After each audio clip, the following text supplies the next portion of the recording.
Colegas, espero que estén muy bien. Muchas gracias, por estar aquí presentes, compartir con nosotros en este curso. Y yo sé que ha sido un gran esfuerzo porque ustedes, buenas tardes, doña Katia, porque ustedes están, ¿verdad?, en la dirigencia, en sus trabajos y en las cuestiones de sus hogares. Precisamente como decía Gabriela, mencionaba doña Hilda, hoy vamos a darle una panorámica precisamente a América Central y a las organizaciones del Magisterio Nacional desde una perspectiva crítica. La presentación yo se las pasé en el chat. Si alguien me hace el favor y la puede pasar al chat del Consejo Nacional de Representantes, sería genial. Les voy a explicar la dinámica.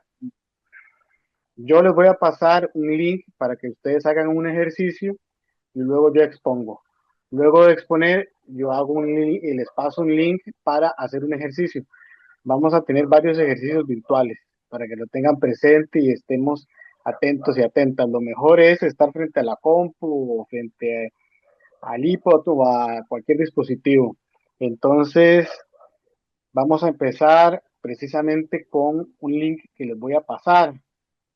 Ya se los voy a pasar yo aquí en el chat. Me dicen si lo pueden ver. Ya se los voy a pasar. Más bien, les voy a pasar el chat, copiar les voy a pasar al chat.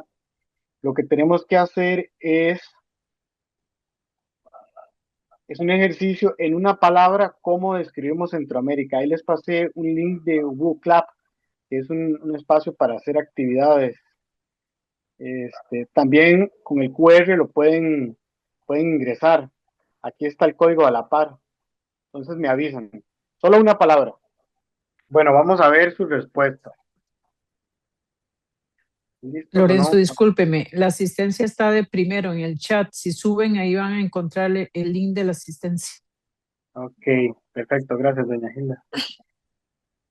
Bueno, vamos a ver qué anotaron como primera aproximación a Centroamérica. Bueno, dice patria, convulsa, oportunidad, lucha, belleza, hogar, políticas.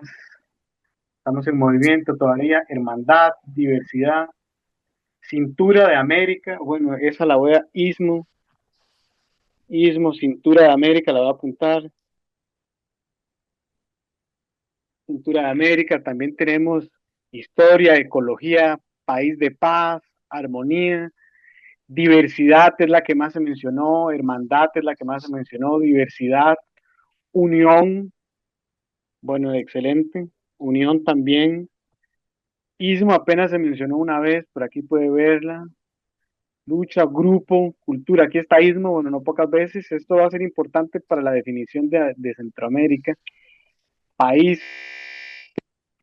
belleza, americano, biología. Bueno, vamos a, tengamos esta presente, ¿verdad? Nuestra primera aproximación sobre Centroamérica, vamos a hacer esto al final también. Estas son las expresiones que se nos han ocurrido. Hay más movimientos, ¿verdad? Igual diversidad, hermandad, unión, importantes, ismo, historia, grandeza.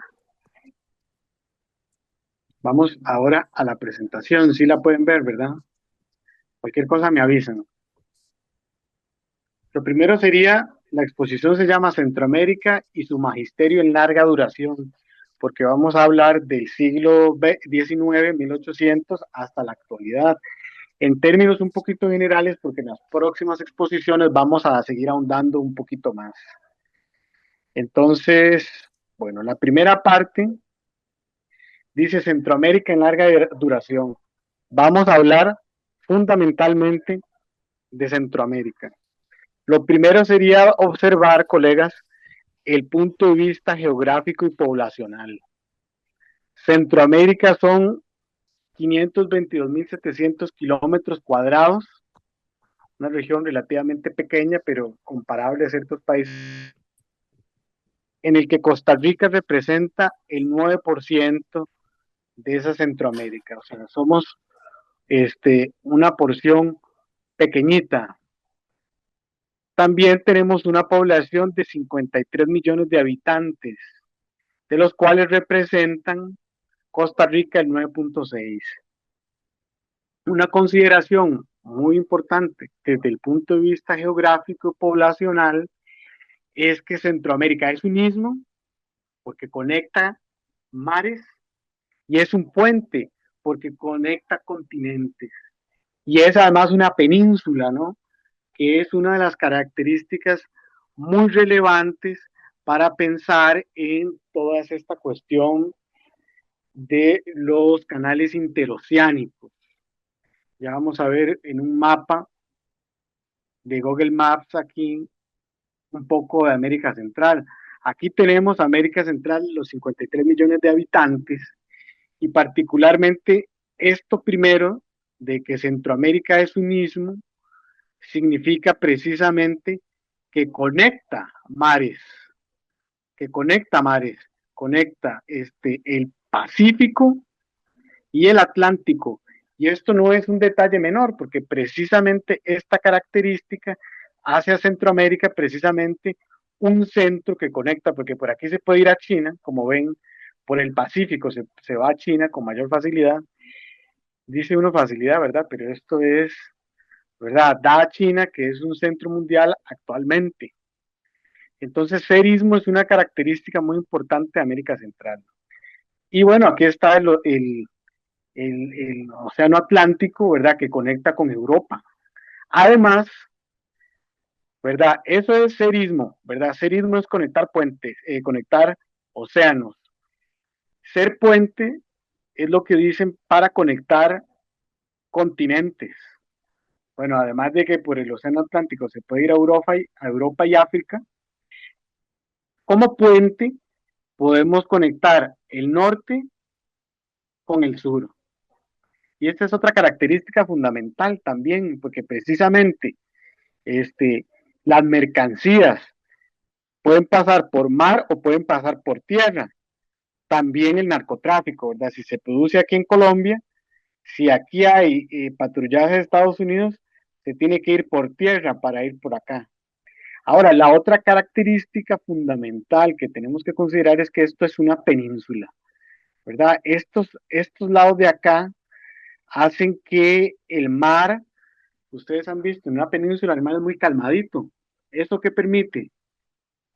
Permite precisamente la importación y la exportación con facilidad. Digamos, cuando están las empresas bananeras, les servía la característica de serismo porque el mar es tranquilo y permite una navegación, una mejor navegación. Entonces, bueno, voy a borrar aquí. No se borra, aquí está, ya se borró. Y bueno, y claro, tenemos aquí a Guatemala, El Salvador, Honduras, Nicaragua, Costa Rica y recientemente se incluye Panamá en la definición de Centroamérica, porque estaban pensándolo en el sur. Y Belice, aquí en los costados, ha sido excluida precisamente porque ha sido históricamente una colonia británica.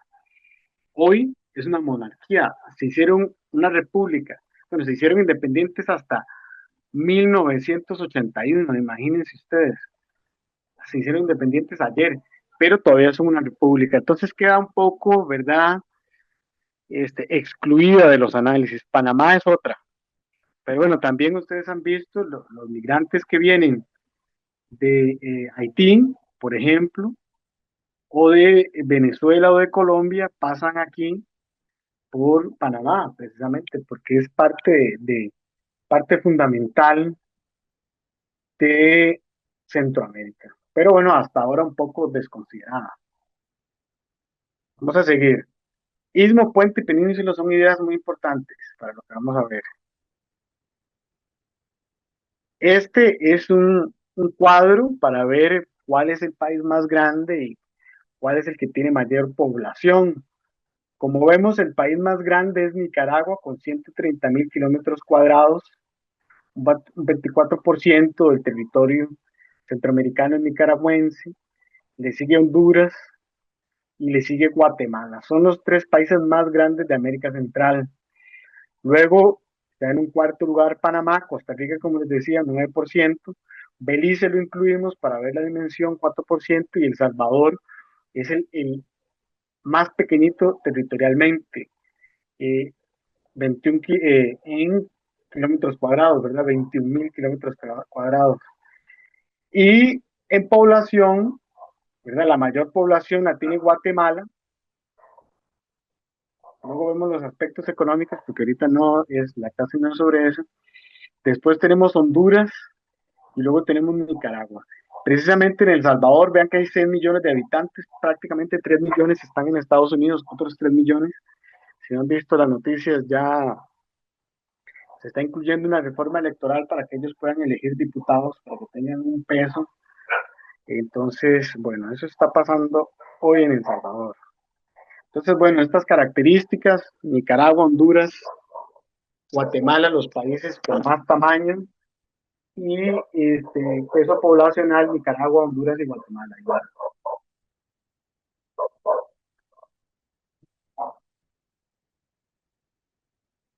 Entonces, seguimos. Este era el gráfico del puente, el mapa que estábamos observando. Ahora sí, colegas, vamos a entrar a ver un poco sobre la teoría. Tenemos el siglo XIX.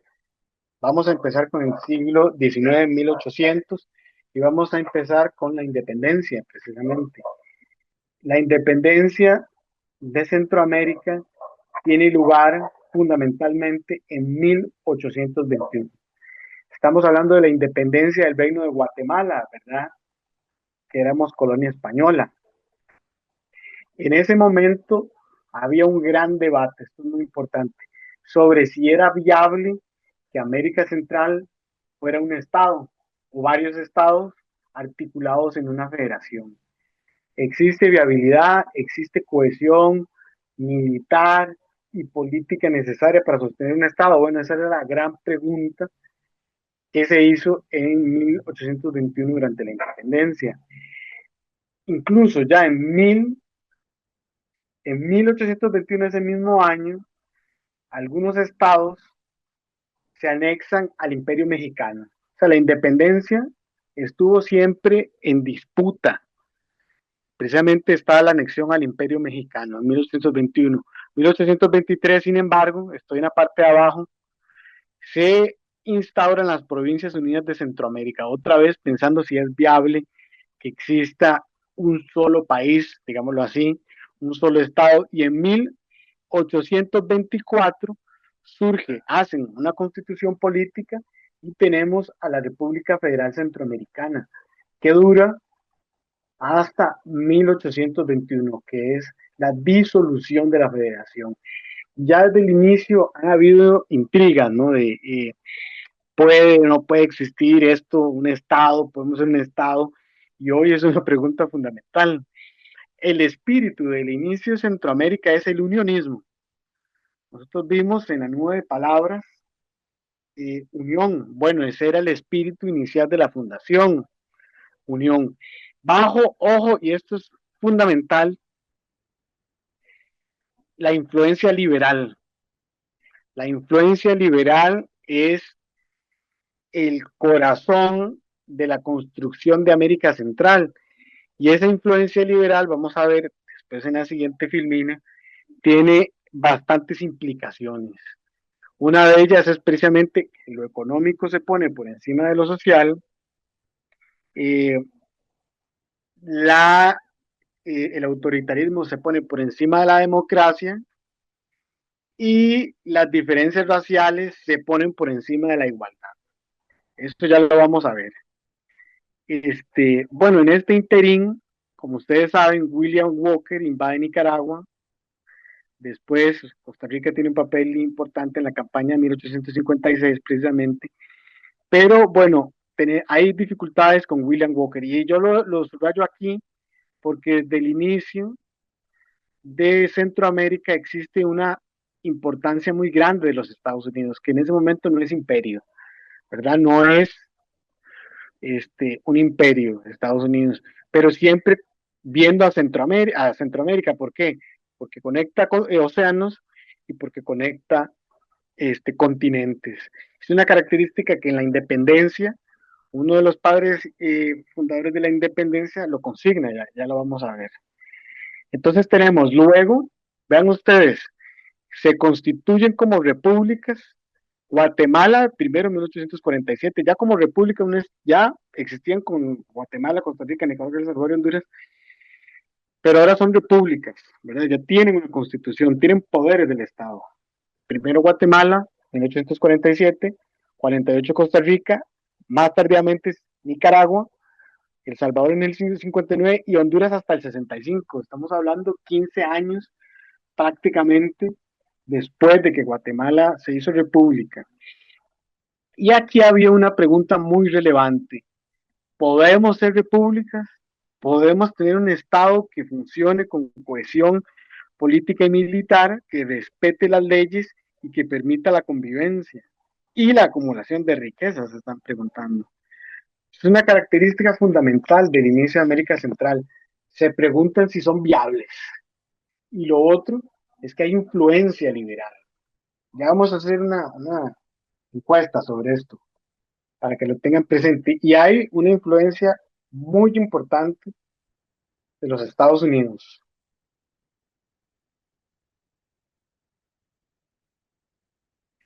Aquí están las ideas fuerza para que puedan ver en primera. La primera gran utopía de Centroamérica es la independencia. Eso es lo primero, ¿verdad? Y el pensador hondureño José Feliciano del Valle dice, bueno, tenemos una posición muy relevante, estamos en el centro, ¿verdad? Esto para el comercio mundial es fundamental. Conecta mares, decía, conecta continentes. Y dice, bueno, nos vamos a independizar y vamos a ser el centro del mundo. Es un hondureño que nace en 1777 y que el que redacta el acta de independencia, ¿verdad? La otra idea fuerza es la influencia liberal. Centroamérica se pare con la influencia liberal, progreso económico sobre lo social y una inclusión de la población vía ilustración. Esto es, vamos a educar a los indígenas, a los mulatos, a los mestizos y a los negros para que se acoplen a nuestra sociedad.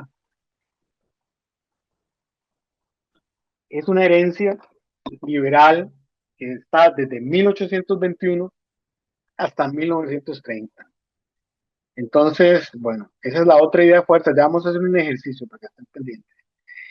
Y bueno, el liberalismo tiene raíces autoritarias. El liberalismo apaleador, decía precisamente Justo Rufino Barrios, dictador de Guatemala en 1873 a 1885. O sea, este liberalismo es apaleador. Si no logramos hacer las cosas, fuerza militar. Y decía además que la constitución política debería ser una jaula de seda, en lugar de un marco constitucional que permita acción obligatoria, ¿no? La idea de una constitución es que tengamos un marco de reglas y que ahí tenemos que operar. Bueno, también en Costa Rica, Tomás Guardia decía, la democracia llegará sentada en la trompa de la locomotora, ¿verdad?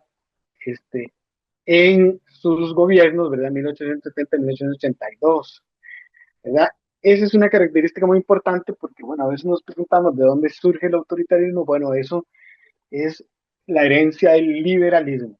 Y en ese momento los partidos eran el Partido Liberal, el Partido Conservador en casi todas las repúblicas. Y lo otro que quiero rescatar es la amplia influencia en la economía nacional del capital extranjero, fundamentalmente de Estados Unidos, o sea, aquel personaje que todos conocemos, Minor Keith, ¿verdad? Empresario financiero, bananero, ferroviario, estaba, ¿verdad?, en todo Centroamérica, desde la mitad del siglo XVIII hasta los primeros años de los 30, ¿verdad? Y la United Fruit Company estuvo más tiempo, pero él estuvo, bueno, en esa época dominante. ¿Qué tenía? Estados clientes, digamos, aquí hacemos lo que facilite la producción de bananos, ya veremos qué pasa al inicio del siglo XX con esto, y tenemos una coyuntura de imposición norteamericana. Estas son las ideas fuerzas de Centroamérica a principio de siglo, ¿verdad? ¿Alguna consideración, pregunta, comentario?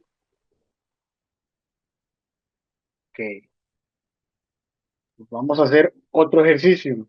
Compañero, Sí, señora. no, que en esto último que estás comentando, por eso es tan lindo La cintura de América, que es un poema de Pablo Neruda, ¿verdad? Que ahí nos demuestra exactamente cómo él estaba visualizando la Fruit Company, ¿verdad? Y entonces dentro de sus poemas, pues nos presenta Cintura de América, ¿verdad? Y es una crítica muy, muy fuerte hacia eso. Sí, correcto, correcto.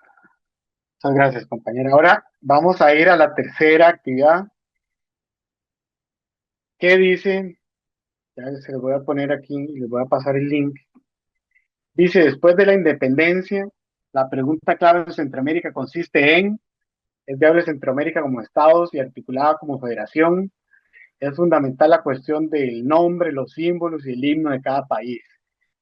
Ya les voy a pasar, bueno, ustedes aquí está el enlace, pueden observarla. Es una encuesta. Ya les pasé el link, pero aquí ustedes tienen el QR, ¿no? Entonces ahí pueden ver la pregunta y en un par de minutos revisamos. Lorenzo, Sí, señor. no puedo contestar, no hay forma de contestar en el mío. Con el link, con el QR, Sí, aquí estoy dentro de la plataforma, pero no tengo solamente la pregunta, pero no me da opción de responder. Igual tiene me pasa a que, mí, Lorenzo. Sí, cierto, a mí también. Es aquí, escoger una opción. es escoger una Mar- opción, correcto. marcan una y dan validar. Vamos Correcto. a ver, vamos a ver. Sí, es que no. Según esto, 17 personas, 16, casi 33 personas han podido participar. Entonces sí tiene que escoger una y darle validar, como dicen los compañeros. Gracias. Ay, qué torta, bueno. Bueno, tenemos un chancecito más. Era De solamente elegir una y enviar la respuesta. Correcto.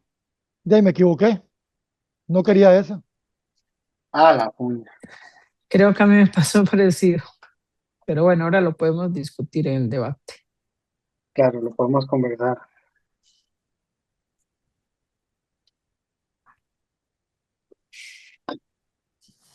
Creo que varios nos equivocamos.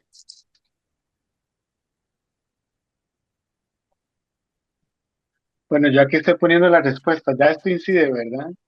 Ya voy a quitar. Ya eso incide la respuesta también. Colegas, entonces, seguimos.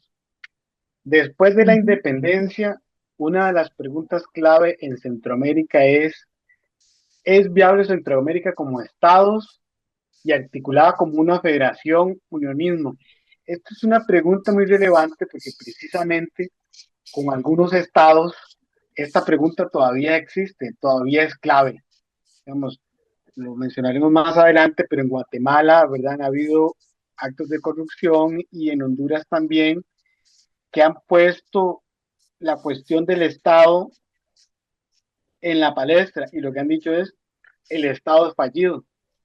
Había un caso de Otto Pérez Molina, el presidente, expresidente, ¿verdad? Que ¿verdad? Tuvo que renunciar por actos de corrupción y ayudado con el Ministerio Público, que acaba de salir precisamente la fiscal del Ministerio Público. Ahorita se me olvidó el nombre, pero ahorita la recordaremos. Entonces, colegas, un 53% está dando en el clavo. La pregunta fundacional de América Central es si esto es posible. Y es casi siempre, ¿no? Casi siempre son estas preguntas, ¿verdad? Si lo que estamos haciendo es posible, ¿no? Un 47%, bueno, si la cuestión del nombre, los símbolos, el himno, bueno, esto también es relevante, pero por lo menos para nosotros y nosotras la opción es esta, la primera. ¿Algún comentario, colegas, mientras estamos aquí sobre esta consideración? Si no, Yo sentía, Lorenzo, que mi respuesta estaba mal, pero viendo lo que usted está diciendo ahorita y viendo el contexto, pues muchos anhelamos una Centroamérica unida en donde los países, no sé, estén más articulados, pero también existe una cosa, Lorenzo, Ya Ujú. después de tantos años de estar solos como países, yo lo veo bien difícil, ¿verdad? Sería un sueño, una utopía. Claro, claro. Esto ahora solo funciona en términos económicos, ya veremos desde cuándo. Y no solamente el asunto, como mencionaba don José Ángel, de si es posible la articulación, sino el Estado mismo, como el de Honduras, como el de El Salvador, como el de Guatemala, siempre han sido esas preguntas. ¿Podemos ser una federación? ¿Podemos ser un Estado, una república? ¿Podemos articularnos? Bueno, y por cierto, Bukele salió con este discurso hace poco, a principio de año, que él podía articular una federación centroamericana. Entonces, para que lo tengamos ahí.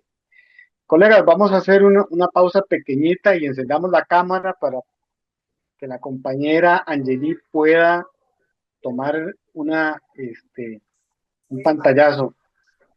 Angeli, servida. Un momento. Sí, sí, sí se puede ver a todos y todas. Hay que cambiar esto. Usted me dice. Es que ahorita el que mayor parte tiene es usted en la pantalla. ¿Qué? Vamos a ver cómo pasó esto. Ay, Dios, ¿me veo o no me veo? Sí se ve. Ok. Ya yo tomé una. Ya tomó una, Angeli. Eh, Excelente. Angeli, Excelente. Excelente. Bueno, colegas, igual voy a hacer. era. Ok.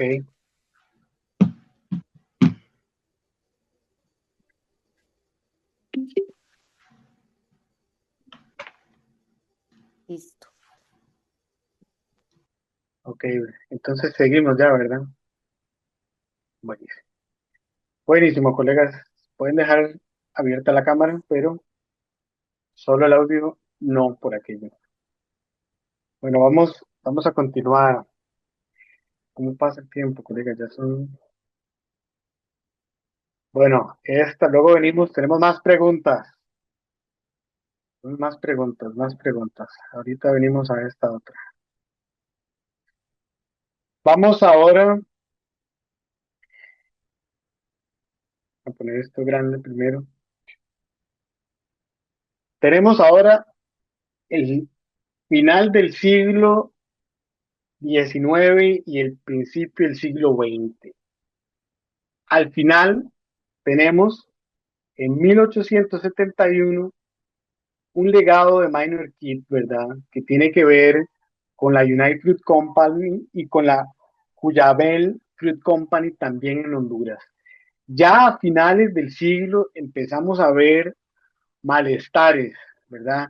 Con la producción bananera en particular, con la producción cafetalera, que era fundamentalmente nacional.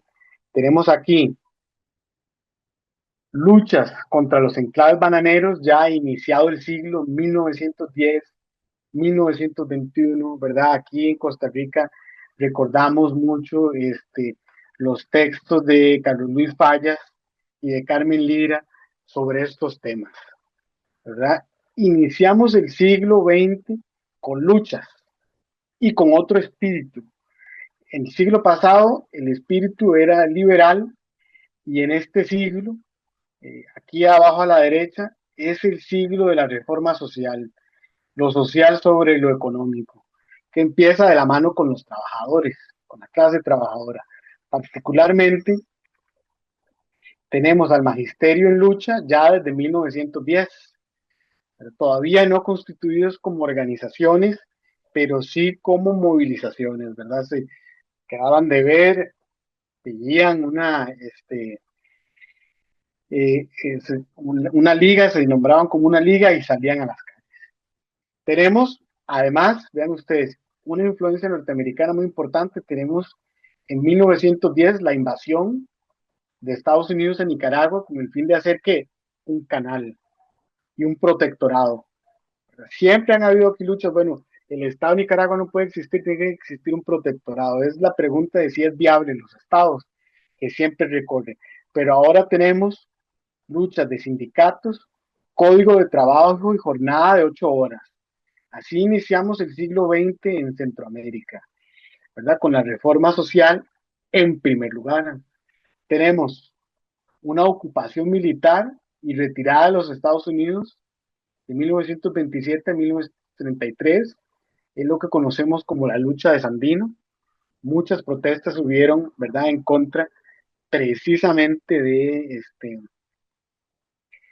de la invasión. Quiero rescatar dos cosas aquí. Finalizamos el siglo XIX con una influencia muy importante de las empresas norteamericanas, sobre todo la United Fruit Company y la Cuyamel Fruit Company, ¿verdad? La Fruit Company en toda Centroamérica, pero la segunda, la Cuyamel Fruit Company en Honduras, fundamentalmente, no de manera exclusiva. Y tenemos una iniciativa de movimientos populares. Ya en 1950, después, bueno, en Costa Rica, casi no hablamos de Costa Rica, pero es lo que tenemos más fresco, ¿verdad? Después de la Guerra Civil del 48, empieza, y después de la Segunda Guerra Mundial, un ciclo de desarrollismo en la región. Estamos hablando de 1950. Y existe aquí, es muy famosa, en 1945 a 1954, lo que se conoce como la primavera guatemalteca, donde tenemos gobiernos socialistas de Bermejo y Arbenz, que sufren Arbenz un golpe de Estado en 1954. Inicia una dictadura. ¿Qué es lo que estaba haciendo este gobierno? Bueno, la reforma social, reforma agraria, seguridad social, código de trabajo. Es lo que teníamos, ¿verdad? Y esto es muy importante mencionarlo porque a una acción de Centroamérica que desarrolla o intenta desarrollar seguridad social, reforma social, hay una reacción de los Estados Unidos. Vean ustedes, la United Fruit Company fue la que organizó con el presidente en ese momento en Estados Unidos, Eisenhower, el golpe de Estado en Guatemala, en 1954. Y ellos habían tenido ya 9 años, 10 años de entrar en el desarrollismo, ¿verdad? Que es todo lo que conocemos como código de trabajo, seguridad social, vivienda, tierra, la jornada de 8 horas, ¿verdad? Se logra hasta la mitad del siglo XX, ¿verdad? Entonces, bueno, vamos a ver las ideas fuerza y vamos a hacer pequeño ejercicio después de las ideas fuerza. Bueno, inicio, ¿verdad? Finales, inicios del siglo, en el caso, XIX y luego el XX. Y sí, la pregunta clave, tenemos aquí poca centralización política y militar, le ha costado a los estados de Guatemala, Honduras, El Salvador, Nicaragua, no tanto en Costa Rica, tener un estado que siempre podemos existir en Centroamérica, ya sea con una república federal o con estados individuales, siempre la duda de la viabilidad. Esa ilusión del afianzamiento del Estado, hoy se llaman estados fallidos, y siempre la ilusión de que se pueda vencer el Estado viene por la parte económica, pero esa será otra clase, pero aquí lo decimos. La producción cafetalera permitida, decía, bueno, estamos produciendo, estamos exportando, tenemos leyes, ¿verdad? Tenemos una Nicaragua invadida, quieren hacer un canal, ¿verdad?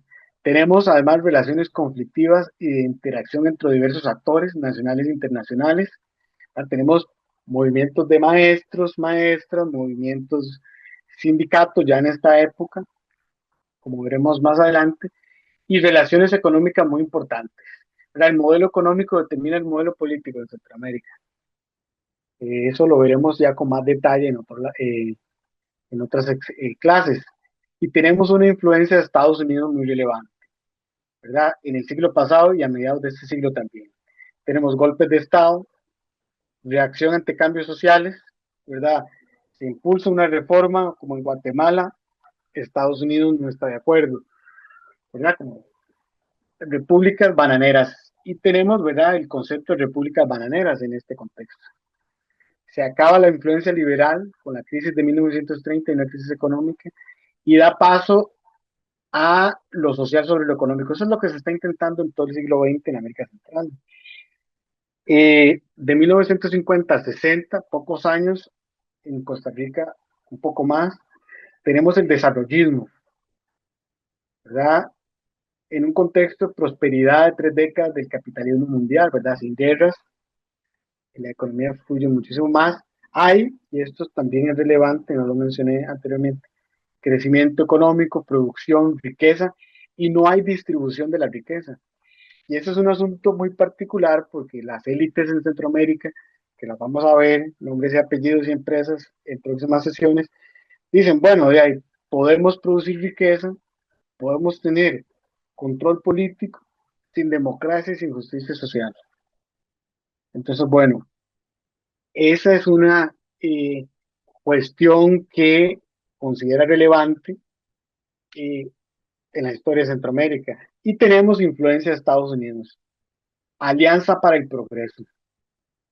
Así se denominó a un grupo de ayudas que en 1965 Estados Unidos quería establecer, porque ya estábamos en 1961 con, ¿verdad? Ya había la URSS, la Unión de Repúblicas Soviéticas Socialistas, estaba en pleno apogeo y teníamos a la Revolución Cubana.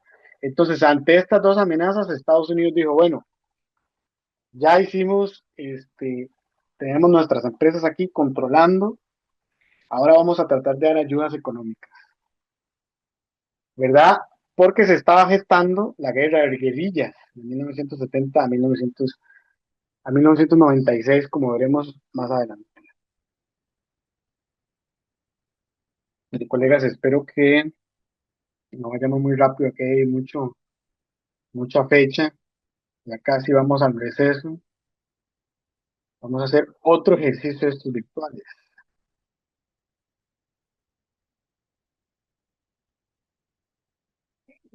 Aquí tenemos otra pregunta. ¿Sí? ¿Fue el liberalismo centroamericano democrático o autoritario? Y se los dejo. Esta es como la primera. Aquí está. Voy a copiar el enlace y se los voy a pasar. Y bueno, ya vamos a aprender a usar esta herramienta. Yo la uso unas y otras, pero esta me parece más bonita para hoy. Entonces, esta es la pregunta, colegas. ¿El liberalismo qué característica tiene? ¿Autoritaria o democrática? Lo hemos mencionado. Vamos a dar un minuto para que hagamos la encuesta como hicimos al inicio. Bueno, colegas, vamos a ver la respuesta. Bueno, tenemos aquí un 88%, efectivamente. Entonces, el autoritarismo es una característica del liberalismo, Tomás Guardia, José Ceciliano del Valle, en Honduras, ¿verdad? Decían, aquí la democracia no, sí, no nos interesa. Va a venir en la trompa de una locomotora. Bueno, y eso es importante porque hoy vivimos autoritarismos. Entonces, esos autoritarismos tienen raíces históricas. Se funda Centroamérica con esa perspectiva. Y ante las reacciones de democratización, ¿verdad? Siempre hay impulsos, ¿verdad? Como le pasó a la primavera guatemalteca, de que si Estados Unidos no está de acuerdo, difícilmente puede avanzar, lo que nos pone en una situación complicada. Entonces, bueno, nos quedan varias de estas encuestitas. Luego tenemos elección múltiple aquí, compañeros y compañeras. Y después una quiniela, pero eso es hasta el final, para los que estamos en la cuestión mundialista un poco. ¿Verdad? Lo que estábamos hablando precisamente era de la situación de final del siglo XIX y principio del siglo XX, que tenemos fuerte influencia norteamericana a través de las compañías bananeras, una en particular, ¿verdad? Tenemos una invasión y ocupación norteamericana al mismo tiempo que empiezan las luchas del magisterio, que más adelante vamos a ver. Tenemos la reforma social como prioridad sobre lo económico, es lo que se plantea. El desarrollismo empieza en Centroamérica en 1950. Estamos hablando de seguridad social, salud, vivienda, código de trabajo, jornada de 8 horas. Entonces tenemos varios actores, ¿verdad? Tenemos empresas norteamericanas, tenemos al Magisterio Nacional, otro grupo de zapateros y obreros, tenemos gobiernos que se autodenominan socialistas y tenemos, ¿verdad?, oposición entre gobiernos. Ahora tenemos varios actores. Luego, en la siguiente, ¿verdad?, que era lo que estábamos repasando, ¿verdad? La pregunta de si es posible cada país como Estado es una pregunta recurrente durante el siglo XIX y el siglo XX también. Ahora tenemos época de desarrollo, después la Segunda Guerra Mundial, ¿verdad? Ahora vamos a la siguiente. Tenemos ahora finales del siglo XX e inicios del siglo XXI. Finales del siglo XX, inicios del siglo XXI, tenemos ya en 1970, 1996, tenemos movimientos guerrilleros en América Central, tenemos en guerrillas, ¿verdad? Tenemos en El Salvador el Frente Farabundo Martí para la Liberación Nacional, tenemos también en Nicaragua el Frente Sandinista para la Liberación Nacional y tenemos una unión de organizaciones guerrilleras en Guatemala, ¿verdad?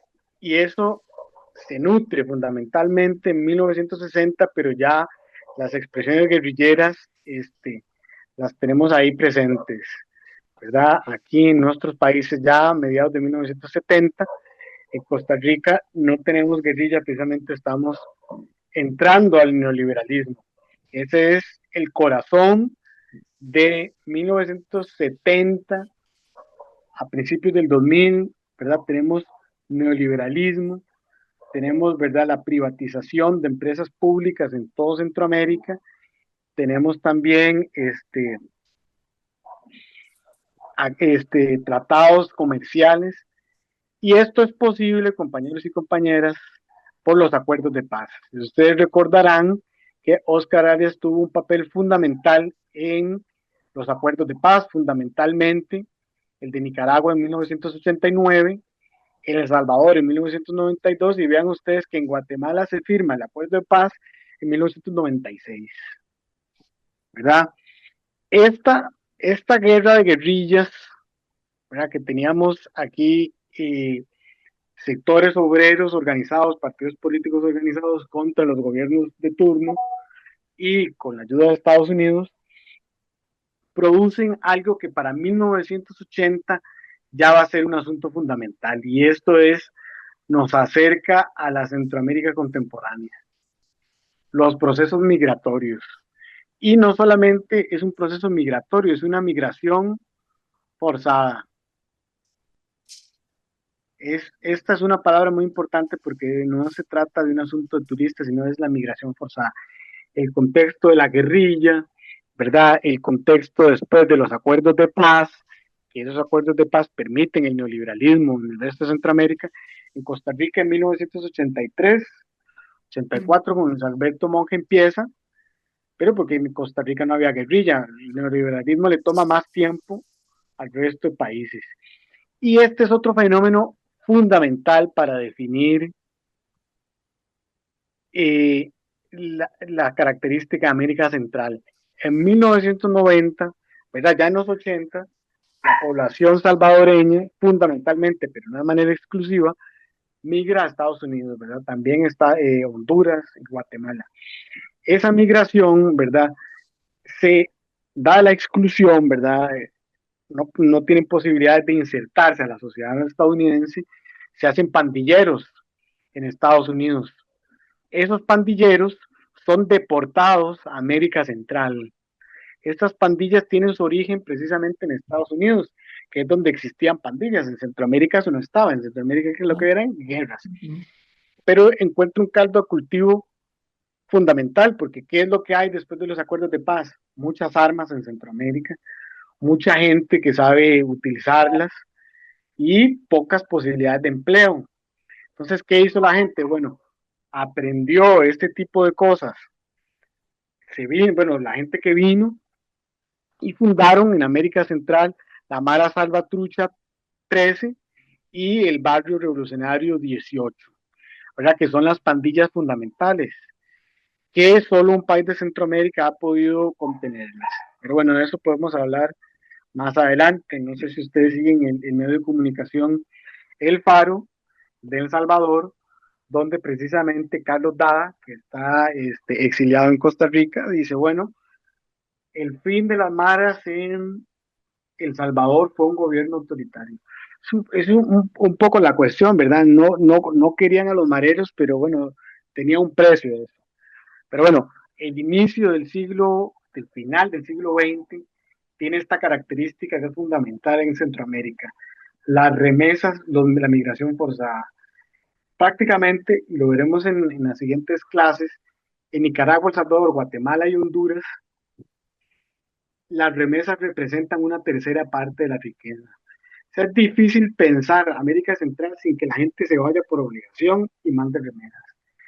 Y ojo, que Costa Rica está aumentando su flujo de remesas, ¿verdad? Más costarricenses se van y envían remesas. Todavía no a estos niveles, lo vamos a ver.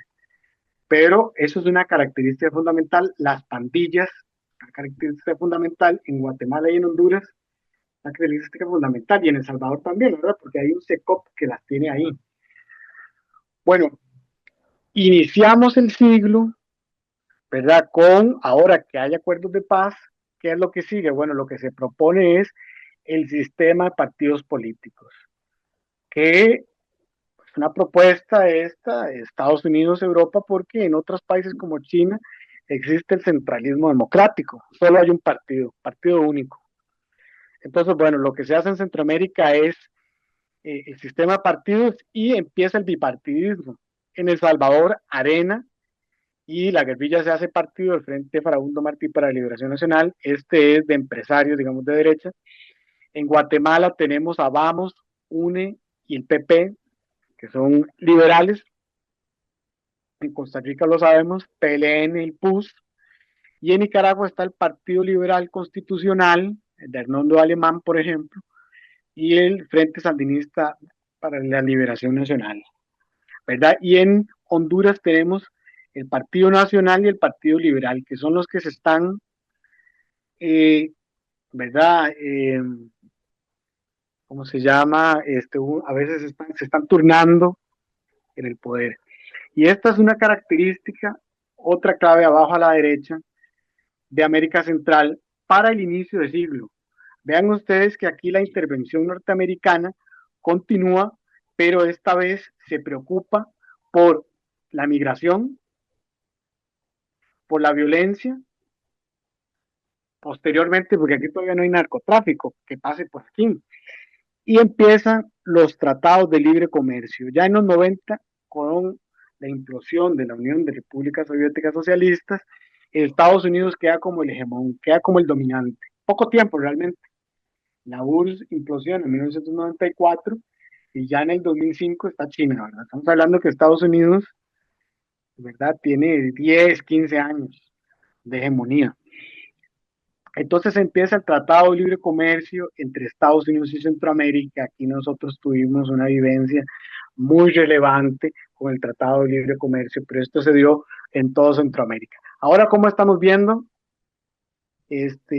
Finales del siglo XX, se acaban las guerrillas, acuerdos de paz, procesos migratorios. Estas personas que migran no pueden insertarse en Estados Unidos, se convierten en pandilleras, son deportadas sin previo aviso, ¿verdad? Estados Unidos los montó en un avión y los vino a dejar acá, los países de América Central, de donde eran parte, algunos, ¿verdad? De Guatemala se fueron a El Salvador, los llevaron, y bueno, tenemos un nivel de violencia muy alto, tasas de homicidios, ¿verdad? Del 70, 80, por ejemplo, en El Salvador, Honduras del 30, aquí en Costa Rica es del 16, porque antes era el 7. Pero bueno, si tenemos instauración del neoliberalismo y tratados de libre comercio, empezamos con lo que denominan globalización, que dicen que ya estamos desglobalizándonos. Ahora, bueno, vamos a ver las ideas fuerzas y vamos a hacer un par de ejercicios para ver que estamos efectivamente sobre la pista.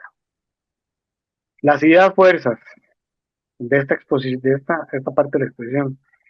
Tenemos, uy, no, 7:25, ¿cómo puede ser? Y en teoría terminamos a las 8. Bueno, vamos a tener que dejar los ejercicios para después. Yo aquí hablando un montón. Bueno, tenemos para la mitad del siglo XX, Centroamérica es considerada el paso trasero de Estados Unidos, mitad del siglo XX. Tenemos época de las guerrillas, enfrentamiento de Estados Unidos con la URSS, fundamentalmente en 1970-1996. A finales de la década de la 90 impulsiona la URSS, más bien al principio, inicia la globalización y tenemos a Estados Unidos sin ningún rival en cancha durante pocos años. Y tenemos la semiconsolidación del sistema de partidos políticos. Es semiconsolidación porque vean ustedes el caso de Honduras. En Honduras, en el Tribunal Supremo de Elecciones, hay representantes de los partidos políticos. Y eso abre la pregunta, así una elección se puede hacer si tenemos representantes del Frente Farabundo Martí, de Arena, de Nuevas Ideas, bueno, no, esos son de El Salvador, perdón, del Partido Liberal, ¿verdad? Y del Partido Nacional. Entonces siempre está esa pregunta, si, bueno, eso es un Estado, pues el Estado, ¿verdad? En Guatemala hubieron bueno, no me voy a adelantar, la verdad, porque falta media hora. Bueno, tenemos la influencia de Estados Unidos, fundamentalmente comercial, vean ustedes, de golpes de Estado pasamos a un asunto de comercial, fundamentalmente cambia la visión, ya esto muy bueno, tenemos competencia, ¿no? Y los acuerdos de paz son los que permiten la privatización, apertura comercial y tratados de libre comercio, ¿verdad? Entonces, bueno, tenemos estas ideas claves. Vamos a hacer un ejercicio pequeñito, pero esta vez vamos a durar haciéndolo menos, para ver si todas seguimos la presentación. Vamos a tirar el cronómetro. Voy a la siguiente. Esta es la siguiente pregunta, colegas. Esta es de selección múltiple, tiene que poner una. A inicios del siglo XX, las luchas sociales y sindicales gilaron alrededor de la reforma social, derechos laborales, salud, educación, cuestiones gremiales profesionales, despidos, salarios, ¿verdad? Esto un poco lo vamos a ver después. En favor de un gobierno, en contra de las guerras, aumento de salarios y en contra de despidos.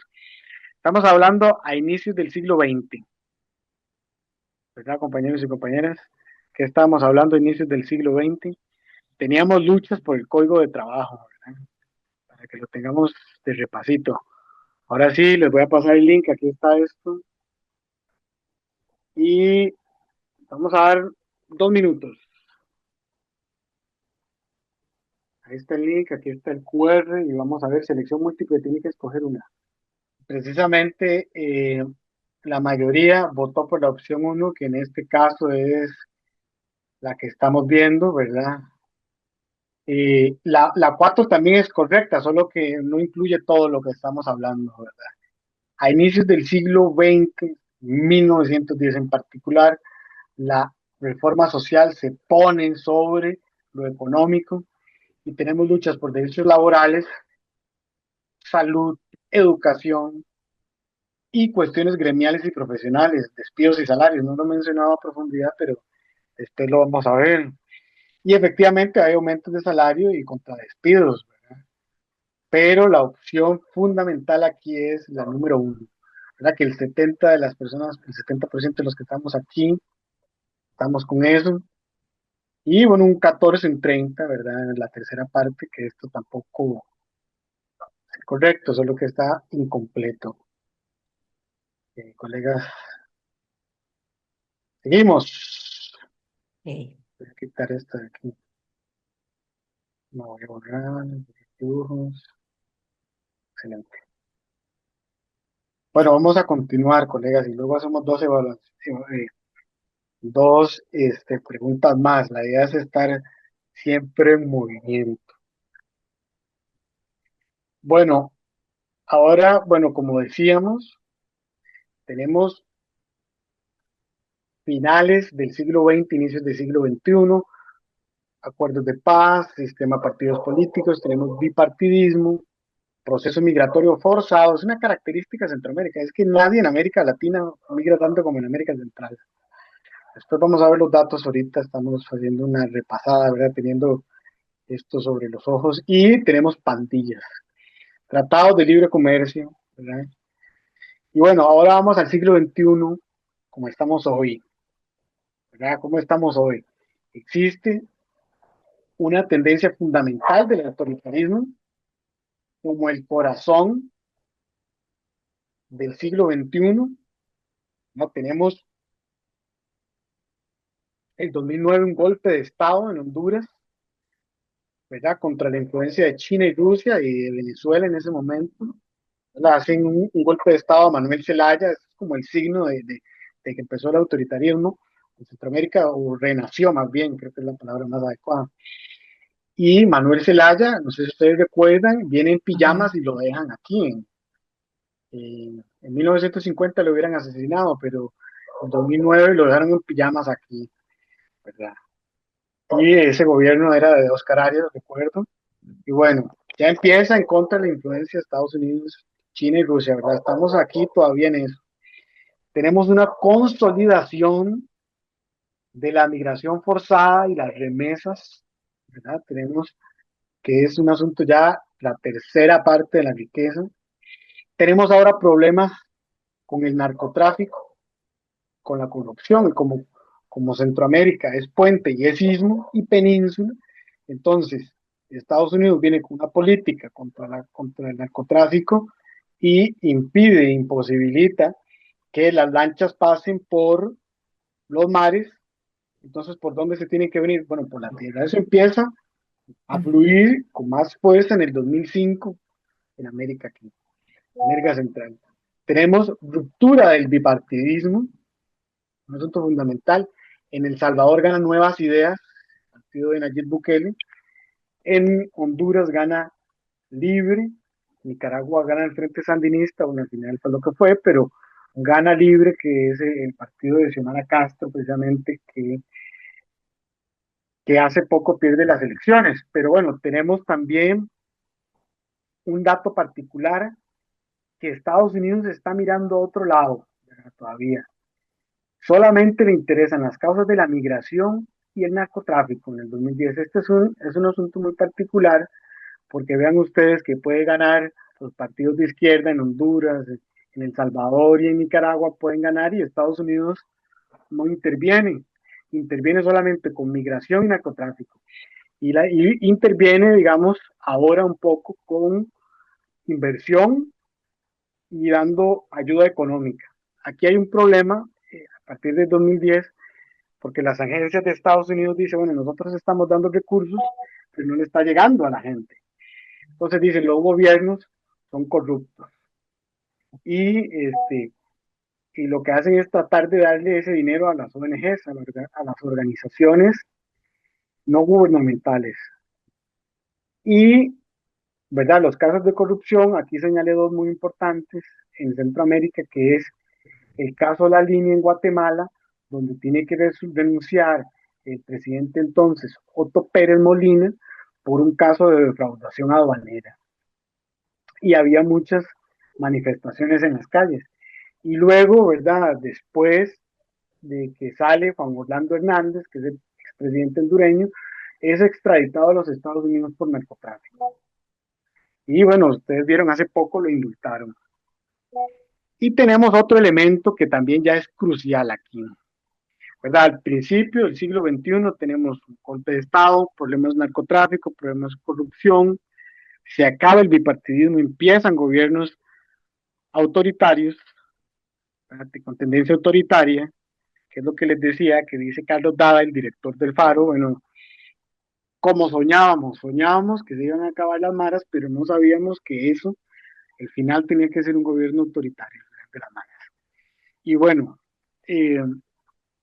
esto también tiene implicaciones, ¿no? Porque esa inversión en seguridad implica menos inversión en educación y en salud.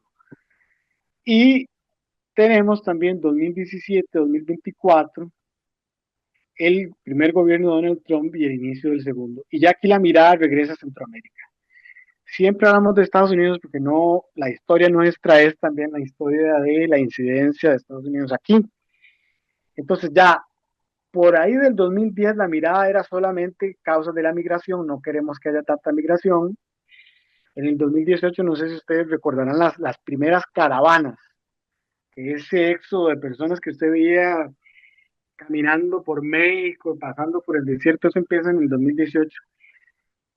Y luego ya tenemos el primer gobierno de Donald Trump en el que las ayudas económicas se acaban y empieza y dice que va a construir un muro, ¿verdad? Y a deportar personas, que fue lo que empezó a hacer. Pero ahora, en este 2024, tenemos ahora con muchísimo mayor fuerza este, la estrategia de seguridad de Estados Unidos, que es la Gran América, ¿verdad? Ya ha estado el presidente, expresidente o el ministro de la Presidencia y ministro de Hacienda en Estados Unidos firmando, bueno, haciendo que firma, pues no lo firmaron, el acuerdo del escudo de las Américas. Y eso es, la influencia de Estados Unidos regresa a América, que es su continente, y está en pugna con China y con Rusia, fundamentalmente, ¿verdad? Que son los países que le pueden, ¿verdad? Que tienen fuerza en este siglo XXI. Entonces la idea fuerza es, estamos en un contexto de autoritarismo, características que se van dibujando de Centroamérica: corrupción, narcotráfico, pero también luchas, que es lo que vamos a ver después.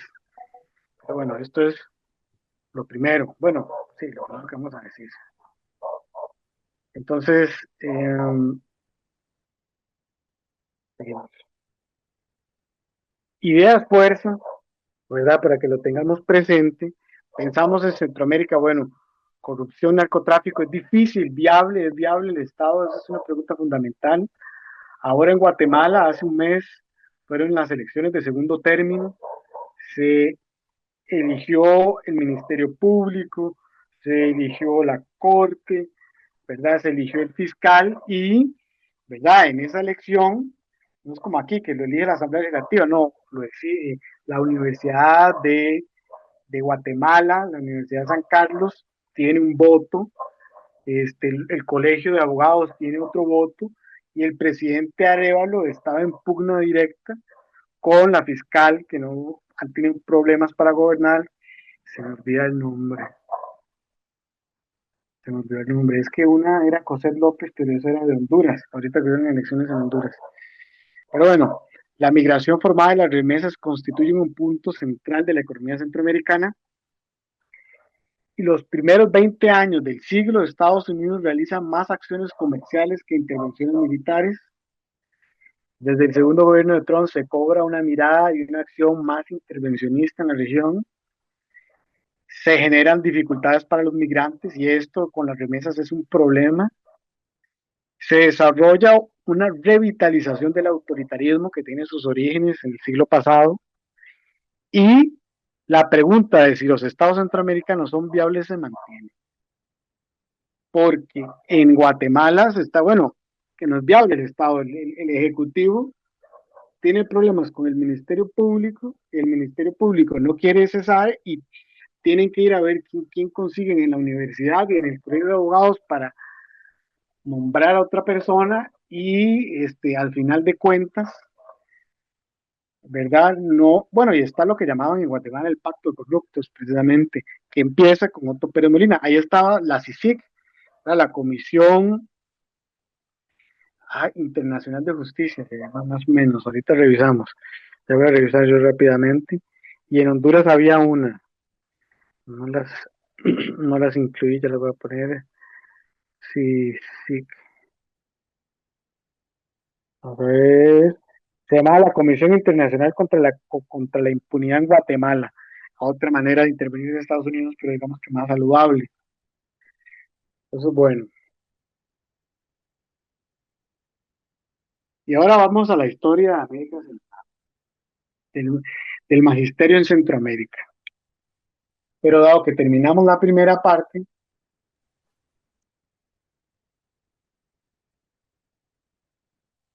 bueno, Dirian tiene una pregunta, don Dirian tiene una pregunta aquí, esa mirada de Estados Unidos hacia Centroamérica tiene un motivo fundamental y es el que decía José del Valle, que Centroamérica es puente y es istmo, entonces sirve fundamentalmente para conectar Asia y Europa. Entonces tienen ese interés, ¿verdad? Y ese interés también es económico, produce aquí y exporta allá, y le sirve por el carácter de península que también tiene en Centroamérica. Y es que además este es su continente, ¿no? Aquí está y aquí es donde ellos quieren ejercer su dominio. Históricamente ha sido así y no va a dejar de serlo. Pero por lo menos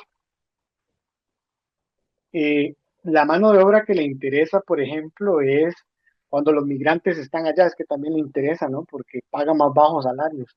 Pero bueno, tiene interés económico, interés geopolítico Centroamérica. Estados Unidos y en la exposición que va a hacer en la clase, Nelly Chávez, perdón, van a ver esto con más detenimiento, este tema que por lo menos es muy interesante. Entonces, antes de entrar a este tema, vamos a hacer dos ejercicios más. Solo que quito aquí porque tengo que salir de mi cuenta y entrar a otra cuenta para la siguiente formulario. Bueno, y tiene que ver con lo que ayer lo mencionaba.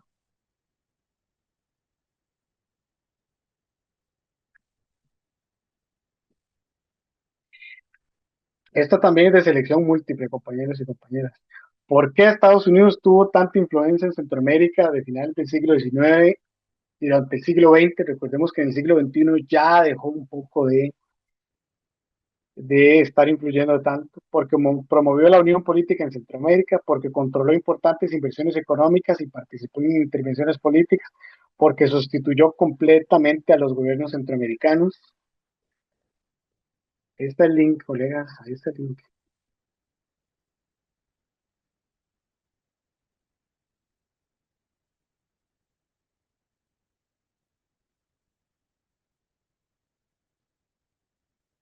Esta vez un minuto, sí.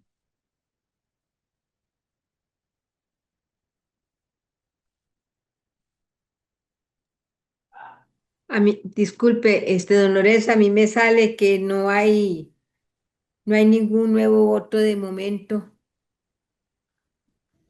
Con esta nueva, ya hay 15 personas Ajá, que participaron. Lorenzo, a mí también me sale igual. Me sale que y no se hay. preste atención, no hay ningún nuevo voto de momento. Igual a mí, Lorenzo, no me sale. Sí, no sé. Ahora sí pasé el link, otra vez, porque vean que aquí sí hay personas que han estado participando, 25 personas ya participaron. Ajá, Ahora sí, ahora sí. no, a mí Excelente, no. excelente. Aquí, tal vez pueda pasar, tal vez si está en la computadora y puede hacerlo con el QR. No, estoy con el teléfono. Yo también estoy con el teléfono y tampoco. Solo para votar estoy usando el teléfono, lo demás estoy con la computadora. Ah, ok. El Ya pasé el mío, link otra vez. el mío lo envié exitosamente, nuevamente. Tal vez Excelente. sea refrescar el chat porque quedó como de primero el Sí, yo igual anterior. no tuve ni problema. Ajá, ya voy a Se poner. hizo muy sencillo, no tuve problema. Ajá. eh, Pienso que es refrescar el chat, compañeros, bajar porque quedó de primero el anterior. eso es. Eso es. Ajá. Entonces ya no hay voto porque ya pasó. Ok, Ujú. Exacto. Tienen que bajar en el chat. Gracias, Ujú. compañera, por estar sobre la pista. Ajá. bueno, entonces no votamos. Vote Anita ya, ahí Ya, está. Baje el ok. chat.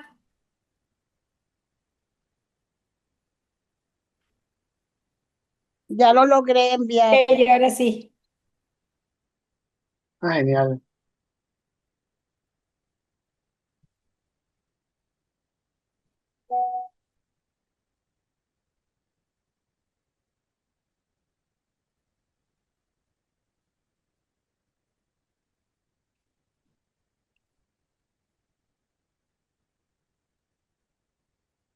Ya lo logré enviar. Excelente, colegas, excelente. Bueno, nada, es nada más para hacerlo más interactivo, que estemos sobre la pista. Bueno, Estados Unidos está preocupado por control de inversiones y porque participó en intervenciones políticas.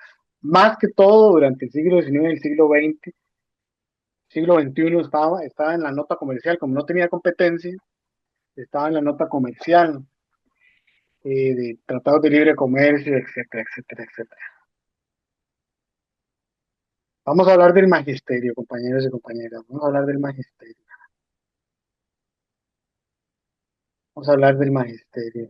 Y luego hacemos una de estas, otra de estas. Vamos a hablar un poco, luego vemos esto en un sentido de economía política, pero bueno, vamos a ver el magisterio. Vamos a ver, ¿qué podemos ver aquí? En 1910 empiezan las organizaciones de maestros, de maestras fundamentalmente, que decirlo así, de maestras y de maestros. Con la invasión de Estados Unidos a Nicaragua y con la intención de realizar un protectorado, el magisterio sale a protestar en defensa de la soberanía centroamericana. Esos son como los primeros, ¿no? Pero también están aprovechando el contexto porque en 1903 estoy en el primer lado de la flecha. La organización del 1 de mayo en Costa Rica es convocada por el magisterio, ¿verdad? Y también tenemos la destacada lucha de la profesora Visitación Padilla. Si para nosotros Emma Gamboa es un baluarte, en Honduras, para que lo tengan presente, Visitación Padilla es la que empieza a organizar, ¿verdad? Como centro, como corazón, como cabeza y corazón, el magisterio hondureño. Entonces tenemos en el siglo XX que el magisterio empieza a aparecer en la palestra con una lucha, una protesta contra el protectorado que pretendía Estados Unidos en la región. Empezó en Nicaragua porque quería el canal, ¿verdad? Como somos istmo, conectamos mares y puente continentes. Entonces es una visión muy interesante.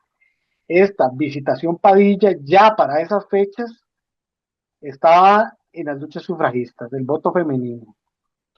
En 1913 en Costa Rica se está organizando el 1 de mayo. La confederación, la primera confederación de trabajadores aquí, ¿verdad? Organizada por el Magisterio Nacional, ¿verdad? No es un detalle menor, conjunto con obreros y artesanos. ¿Y qué es el baluarte aquí? La defensa de la seguridad social, y hay que decirlo, de las cuestiones profesionales. Porque, bueno, el sindicato magisterial de Guatemala, que empieza a forjarse en 1916, 1923 y 1929, está luchando por eliminación de plazas, traslado de plazas, que era un poco lo que pasaba aquí en Costa Rica también, que hoy usted era profesor de matemáticas y mañana era profesor de español. Entonces empiezan a formularse estas luchas y a consolidarse las organizaciones sindicales. En Costa Rica, en 1917 a 1919, está la lucha del magisterio costarricense, los Tinoco, y igual, ¿me escuchan? Sí, señor. Es que sonó que se desconectó el audífono. Sí. Pero todo bien. En verdad, están luchando por la eliminación de plazas, traslado de plazas, despidos y salarios. ¿Verdad? Y siempre lo menciono yo cuando nos vemos en asambleas de sus filiales o de Acción Andina. Aquí se empieza a articular, ¿verdad? El impuesto de renta que posteriormente ya Ande logra conseguir primero que en cualquier parte de América Latina. Bueno, y también hay lucha por pensiones, ¿verdad? Aquí ya empezamos, pero no vamos a entrar en detalle, ya eso lo dirá José Mario y José Miguel, ¿verdad? Empezamos con luchas del sistema de pensiones, pero vean qué particular, el Magisterio Nacional empieza en escena con asuntos gremiales, bueno, con asuntos políticos de tipo en contra de una invasión, pero al mismo tiempo empieza a organizarse para plazas, traslados, despidos, salarios.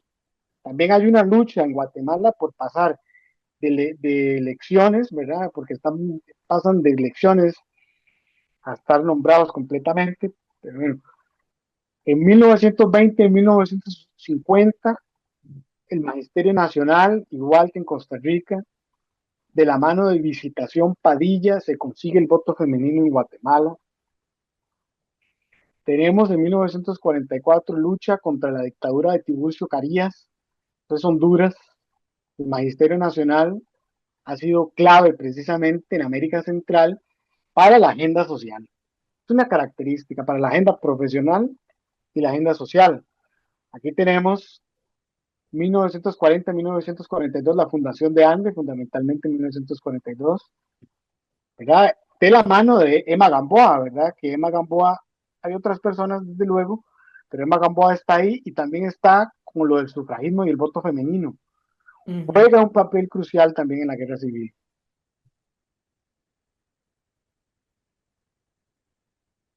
Doña Claudia dice, por eso es que en 1918 se genera la huelga de banistas y carpinteros, que fue la primera demanda formal sobre la jornada de 8 horas, que aunque no se ganó, se colocó ese derecho en el debate justamente. Y bueno, precisamente llamo a colación el detalle de Emma Gamboa y de Visitación Padilla, porque serían baluartes en la lucha del magisterio centroamericano. También en 1945 y 1944, el magisterio guatemalteco participa en la primavera guatemalteca y asesinan a María Chinchilla. Ahí estaban luchando por el Código de Trabajo, Seguridad Social, y asesinan a una docente, María Chinchilla, ¿verdad? Que era la que estaba en la organización fundamentalmente. Aquí lo que ocurre es que hay, aquí es un 5, no es un 4, un golpe de Estado, ¿verdad? Que era el que estábamos hablando. En todo ese contexto centroamericano, aquí estaba el magisterio centroamericano, aportando precisamente cuestiones profesionales y de seguridad social. Y bueno, ya vamos a ver además en qué otros, que nos queda poco tiempo, pero vamos a seguir. En 1950, y a partir de 1950 en adelante, lo que hay en el magisterio es consolidación de las organizaciones sindicales y gremiales. El Sindicato de Trabajadores de la Educación en Guatemala, la Asociación de Educadores Salvadoreños Andes 21, ANDE en Costa Rica, y este ANDE se funda, ¿verdad? 25 años después de ANDE, y ANDE apoya su fundación, que es un dato muy particular, por eso se llaman ANDE ellos también. Tenemos en 1950 campañas de alfabetización en Guatemala y en Costa Rica, ¿verdad? Que se van a enseñar a alfabetización a obreros, a campesinos, ocurre fundamentalmente, pero no de manera exclusiva en Guatemala y en Costa Rica, y también una lucha por escalafón docente, ¿verdad? Por estos asuntos de movimientos y por aumentos salariales. Pero la mitad del siglo XX tenemos la consolidación de las organizaciones sindicales.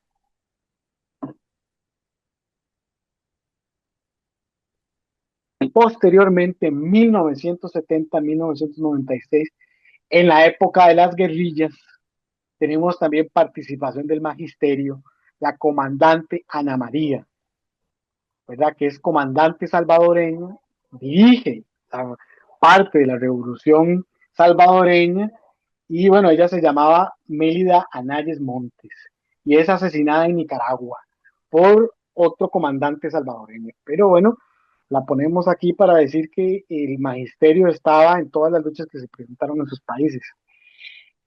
Aquí, por su parte, ya llegando al siglo XXI, tenemos varias luchas en Costa Rica que ustedes recordarán mejor que yo, el combo del ICE, el TLC, la reforma fiscal, el golpe de Estado en Honduras también tiene al magisterio hondureño, digamos, en estas luchas. Y esto, como yo les ponía aquí, 1965 se funda Andes 21 en El Salvador con apoyo de Andes, precisamente. Tenemos después, ¿verdad? Del 2010 al 2026, como yo les mencionaba, ya contexto de corrupción, autoritarismo y narcotráfico, en América Central, y aquí las luchas del magisterio tienen que ver con el presupuesto educativo, con la infraestructura, con salarios, con pensiones, con políticas educativas, en donde ANDE y ANDES tienen papeles fundamentales en esta lucha por presupuesto, infraestructura, salarios y pensiones. El magisterio de Guatemala se queda un poco, ¿verdad?, rezagado. Y bueno, en Honduras tenemos problemas de articulación y organización en un contexto de ataque, porque hubo un golpe de Estado. Pero además se intenta eliminar la reducción automática de la planilla de la cuota sindical. Aquí tengámoslo esto presente. En el 2017, ¿verdad? Ustedes saben cómo la cuota sindical se rebaja directamente de planilla y se deposita en las cuentas de ANDE. Eso en Honduras en el 2017 se trató de eliminar para todo el sindicalismo, lo que es un golpe al sindicalismo. Y en el 2026, para ir cerrando, tenemos protestas en El Salvador. Estos fueron hace 15 días, no sé si las vieron. Protestas en El Salvador por despidos injustificados en el magisterio y por una carencia de infraestructura adecuada.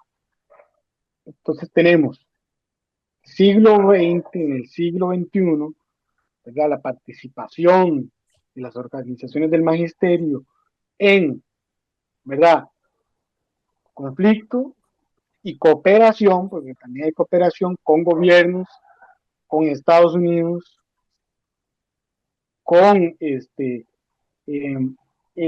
¿cómo se llama esto? Con privatizaciones, luchas por el presupuesto, por infraestructura, salarios, pensiones, Ande y Andes, Costa Rica y El Salvador con un papel preponderante. Ahorita El Salvador está jugando un poco el físico en eso. Y antes de cerrar, pues ya son las 8, vamos a hacer por lo menos una evaluación más, bueno, que es un jueguito, ¿no? Pero para ver si porque tenemos las conclusiones, antes de ver las conclusiones.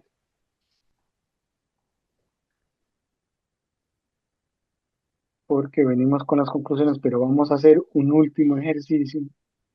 Lorenzo, discúlpeme, solo para referencia. Sí, En señora. estos días en Honduras se está realizando una manifestación de parte de los educadores por mejores condiciones. Excelente, doña Gilda. Para que lo tengamos entonces presente, vamos a buscar la información para incorporarla. Ya salió.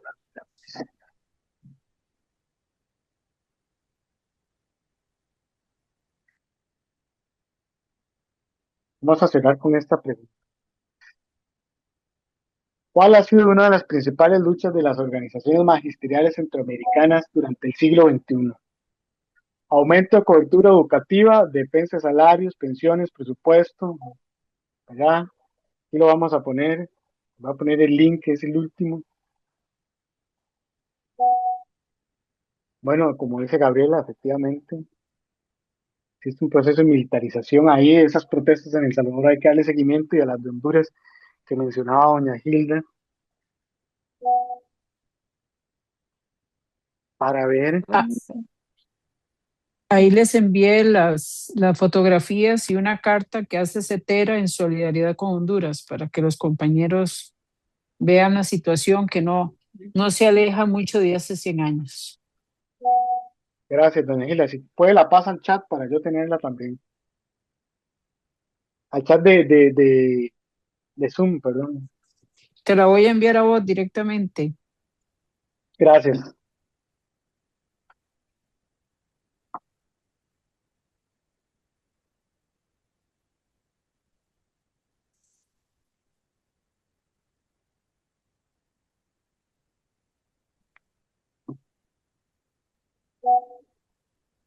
Yo pasé esto.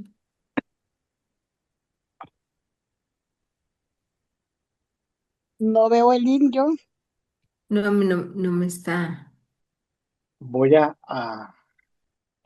hacer un espacio para que lo vean. Está después de las rayitas.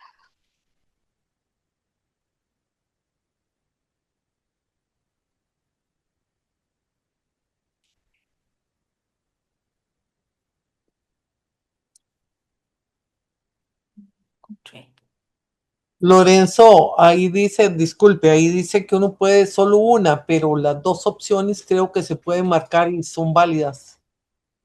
Se pusieron, pues bueno, yo lo había programado para que solo una. Sí, solo una, pero las dos son válidas. Claro, claro, claro, claro.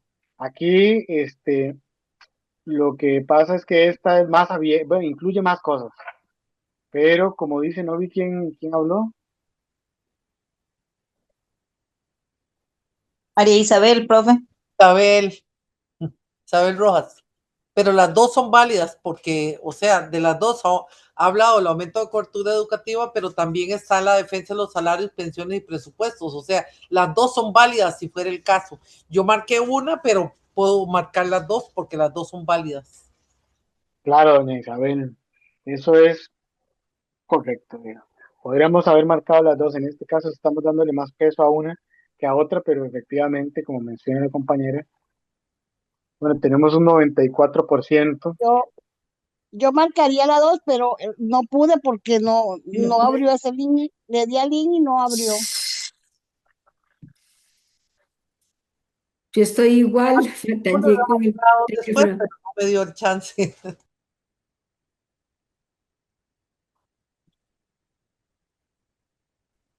Bueno, colegas, bueno, precisamente estamos hablando de Centroamérica porque ocupamos esa visión.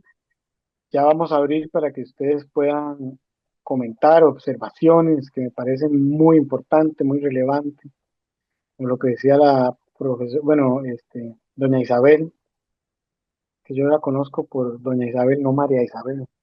Conclusiones, colegas, para que podamos conversar un ratito.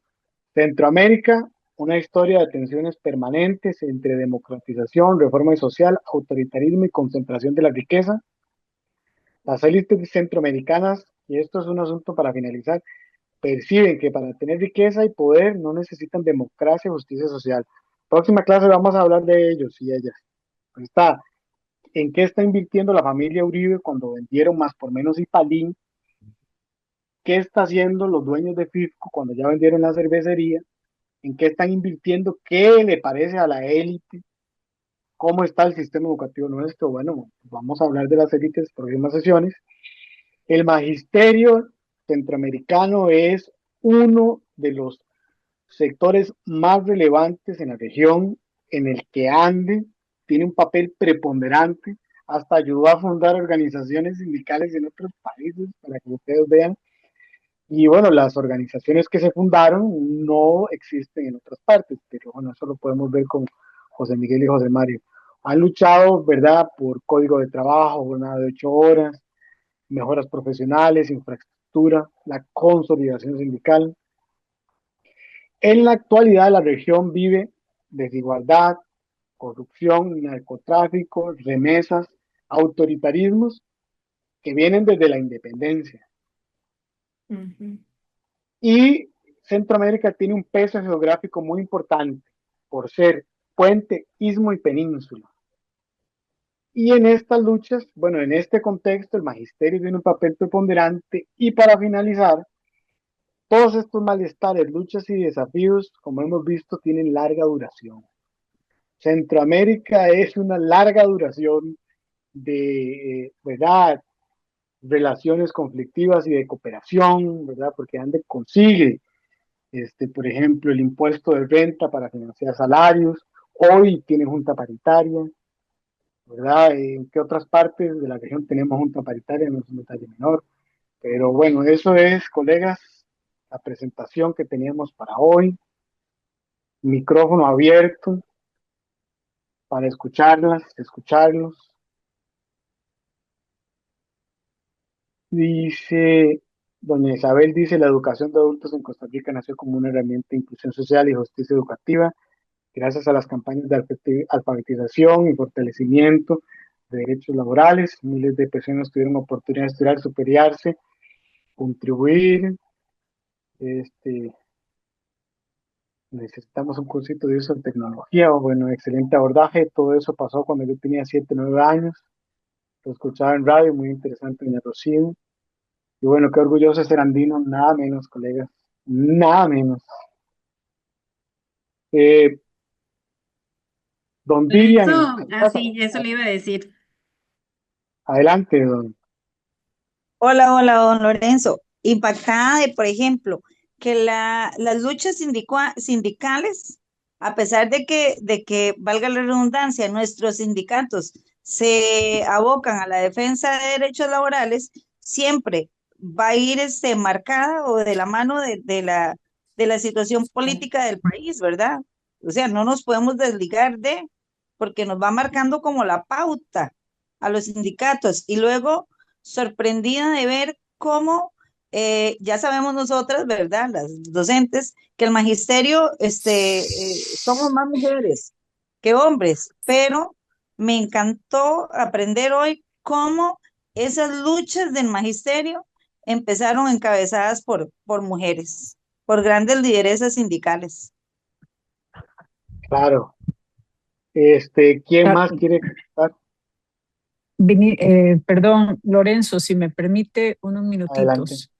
Adelante. Vean, compañeros, yo creo que aquí hay un dato en toda esta información que hoy nos ha transmitido don Lorenzo. Hay un dato que tal vez no lo tocamos y quizá José Miguel lo va a tocar. Es el tema de que construimos una ciudad con un incipiente ejército y en 1949, que es clave para el cambio socioeconómico y político de la región, Costa Rica continúa sin un ejército. Eso la hace diferente con respecto a los demás contextos que invierten una importante parte del Producto Interno Bruto en sostener ejércitos. Nosotros no. Costa Rica, en lugar de invertir en ejércitos, invirtió en educación. Por esa razón, a inicios del siglo XXI, en el 2006, en esa época se pasó del 6 al 8% en educación. Ahí está la respuesta que doña Catherine anduvo buscando, que quién la inventó. Bueno, casualmente, durante mucho tiempo la inversión en educación fue del 6%. En ese año, en el 2006, se solicita un cambio al 8% para seguir invirtiendo más en el futuro de los países. El tema de las mujeres es muy importante y recordemos lo que se dijo el día sábado. Inició en las mujeres de clase alta porque eran las que tenían un acceso a la educación. Entonces llama la atención que siendo mujeres de cierto nivel educativo, buscaron la liberación femenina a través del voto, a través de las sufragistas que recogieron a mujeres obreras o trabajadoras que permitieron hacer una fuerza para que las mujeres tuvieran mayor intervención en el campo de la lucha social, de la voz política, y algunas mujeres que, si bien es cierto, Carmen Lira no funda ANDE, es una mujer que de alguna manera inspira la lucha obrera y que transmite a través de sus escritos y de sus cuentos la lucha social y la división de clases, esa frontera que había, y pone de manifiesto de una manera lírica o de una manera novelesca, pone de manifiesto la disparidad social. Por eso para nosotros los escritos de ella son relevantes. ¿Por qué? Porque tocan el tema de las clases sociales y cómo existe una clase alta que de una u otra manera, ya Lorenzo nos lo explicó muy bien, cómo por una naturaleza misma de hace más de 200 años, unos grupos de poder han querido someter a la clase trabajadora a sus dominios. Dichosamente, todavía hay costarricenses que nos resistimos a eso y creo que habrán siempre personas que se van a resistir a eso. Aquí también es importante resaltar, cuando lo hable José Miguel, y voy a hacer un poquito de spoiler, la importancia de ANDE en la conformación de la sociedad costarricense y de algunas organizaciones que son claves para evitar la injusticia en nombramientos políticos, en el tema del aguinaldo y otros temas que a veces los mencionamos, pero no hemos profundizado. Yo quiero agradecerle hoy a Lorenzo el esfuerzo que nos ha hecho de poner una atención en estas líneas de tiempo, que por temas de tiempo no se puede profundizar más, pero creo que ha resaltado temas importantes que ayudan a los discursos políticos que ustedes puedan generar en sus asambleas o en sus reuniones con las bases, para que de una u otra manera también puedan ser transmisores de conocimiento, que es importante. En este momento, creo que el que es dueño del conocimiento tiene un gran poder, aunque no tenga dinero. Pero si tiene conocimiento, tiene un gran poder que tiene que poner al servicio de otras personas. Gracias, Lorenzo. No, con mucho gusto, muchas gracias a ustedes por estar aquí hoy, por conversar. ¿Quién más quiere participar? Muchas gracias a doña Hilda. Doña Claudia, adelante. Tiene el micrófono apagado, doña Claudia. No, lo que yo quería comentar es que es importantísimo conocer la historia, porque quien conoce sus raíces sabe cómo se forma y cuál es su futuro, ¿verdad? Entonces, el darnos esta visión que nos presentaste es resumida, porque de verdad abarcaste casi todo, ¿verdad? Es importantísimo porque nos refresca el por qué estamos, para qué estamos y hacia dónde vamos, ¿verdad? En ese sentido. Muchísimas gracias. Gracias a usted, doña Claudia. ¿Quién más quiere participar? Bueno, de mi parte, Lorenzo, soy Nubia. Darle las gracias infinitas, ¿verdad? Por este refrescamiento sobre estos diversos temas que usted nos ofrece hoy y saber, ¿verdad? Que siempre se ha dado la lucha para adquirir lo que tenemos y lo que nos falta por obtener.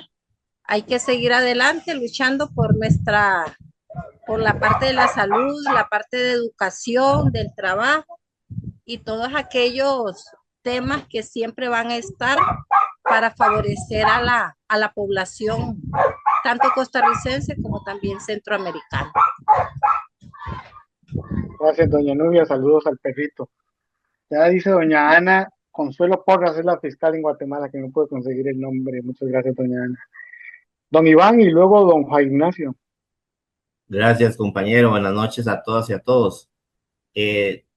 Compañeros, es importante el aprendizaje que hemos visto hoy, como a través de la historia, Estados Unidos siempre ha tenido un cierto interés político y económico sobre Centroamérica, y hoy vemos una realidad que no es meramente coincidencia. Eso demuestra que efectivamente tenemos por decirlo así, un adversario fuerte, ¿verdad? Que es Estados Unidos, que lamentablemente los gobiernos, algunos, ¿verdad?, se han sometido mucho a sus políticas y a sus intereses. Entonces, es interesante ver que no es pues mera casualidad lo que estamos viviendo hoy día. Muchas gracias, buenas noches. Vamos a darle la palabra a Gabriel y voy a ver si puedo ayudar yo al profe Juan Ignacio. Y no se me vayan, que vamos a tomar otra foto para que lo tengan presente. Adelante, Gabriel, vamos a tratar de ayudar. Adelante. Buenas noches, compañeros y compañeras. Agradecerle a don Lorenzo ahí por todas las capacitaciones que nos está brindando, y como siempre es una biblioteca del conocimiento de la historia y también las repercusiones positivas y demás en lo que contemplamos cada uno de nosotros. Felicitar a las compañeras muy en especial y a los compañeros también antes lo mencionaron ahí, muchos tenemos 12, 13, 14 horas ya de estar activos el día de hoy meramente en labores, y aquí estamos al pie del cañón.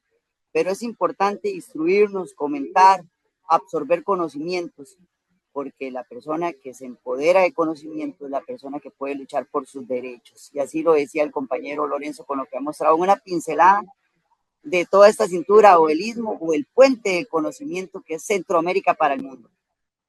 Yo creo que siempre voy a ser sumamente agradecido y feliz de la patria en la que el Todopoderoso me permitió nacer. Y es algo que tenemos que estar sumamente orgullosos. Y también, como a través de la historia, las potencias mundiales han querido apoderar de una u otra forma. Y de ahí la importancia de instruirnos y de también los gremios y, por supuesto, lo que es ANDE para Costa Rica y el mundo entero. Nada más, feliz noche, compañeros y compañeras, y agradecerles a todos, en especial a Lorenzo.